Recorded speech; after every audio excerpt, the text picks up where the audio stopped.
So good. Phil in the house. What's up, Phil? We've been missing you. Absolutely. We don't feel like we got enough of you last season. Meaning, you never did an interview. We never got an interview from Phil to find out, how did he feel about last season. But that's okay, Phil.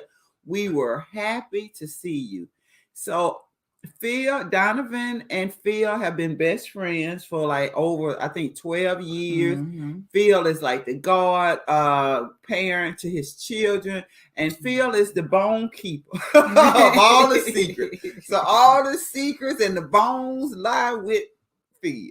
So Donovan, we're gonna get in on this and see if we can find some bones, and see if Phil gonna let us know some of them bones on you. Yes. So Donovan brought Sabrina and Christina. Christina showed up shockingly she was physically there, like I said. Mentally, I think she is completely done. Yeah, I think she's tapped out. So Phil, he got right on into it. Like, where's my boy at on as far as your relationship and connection goes? What level is he at? And he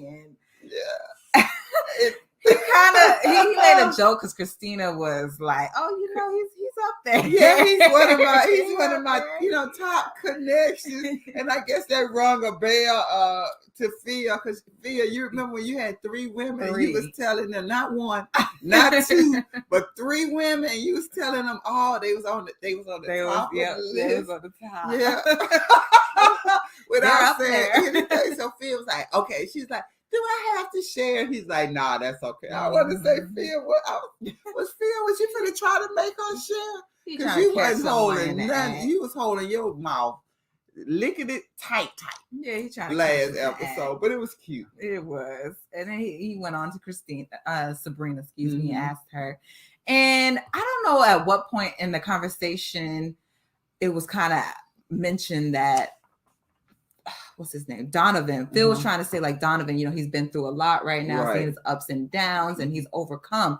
And for some reason that rubbed Sabrina the wrong way and made it seem like, Donovan still has a lot of growing to do and figure himself out. And I was kind of like shocked, because Sabrina is also someone who just got out of a divorce. So you would think like you still have some learning about yourself to do. I didn't think you ever stopped learning about yourself. You thought she would have a little bit more empathy. Yeah, she was kind of like, he doesn't know who he is. Yeah, I guess that was the turn. He has some work.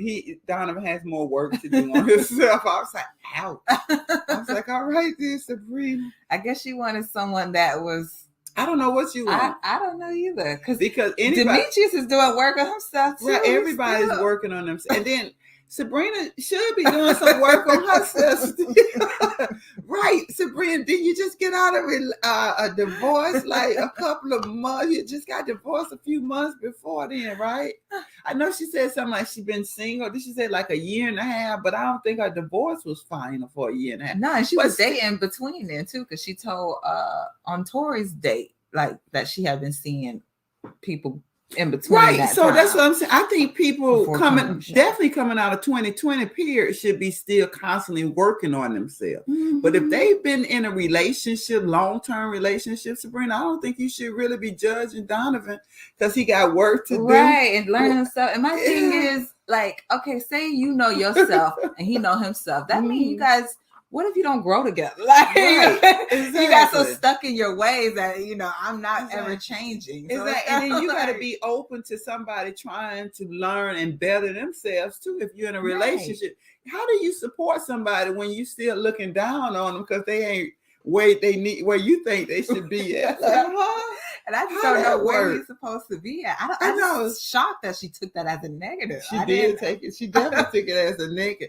But one thing Phil did tell Donovan, be selfish in your choice. He said, I know you've been a stand-up guy and you've been trying to do the process. He said, but at the end of the process, you need to go with who makes you happy. Mm-hmm. Be selfish. And that's what Donovan, and I think that's a great word of advice because I feel like a lot of times that they may be trying to get ready for other people, trying to, maybe mold themselves into liking the other person more than what they truly are. But a relationship, at best, is 80-20. Yeah. Right now, it could be 90-10. So at that point, it's some things that you're just not going to get in a relationship. So you need to weigh what's important and what's not important. It's not saying not important, but what can you do without? I can't do with this. Like this, is a deal breaker. Okay, but this I can work on. And I think that's what they need to do instead of be so judgmental. But anyway, yeah, I mean, especially when you come on the show to do ready to something love with different. different people, right? Everybody Stuff is working on changing. stuff, right? Okay, this is ready to love. But anyway, we're gonna move right along. We hope Sabrina will give Donovan a chance. I'm hoping that this, she will open up and allow him to be the person that he is and decide if that's something that she wants, further to go down, further get to know him. So with that being said, do you know who the next date was? Yes. So we actually Paul. Oh, they circle back Followed around. up, yep. Paul circled back around. He was like, "Oh, the kid, we never really had a real date." No. So after you met my friend Chia Bill, I want to get to know you, lady. Yeah. So I want to get to know you. So Exactly. Paul, Paul, because Paul got questions. So Paul, if you think we shade when we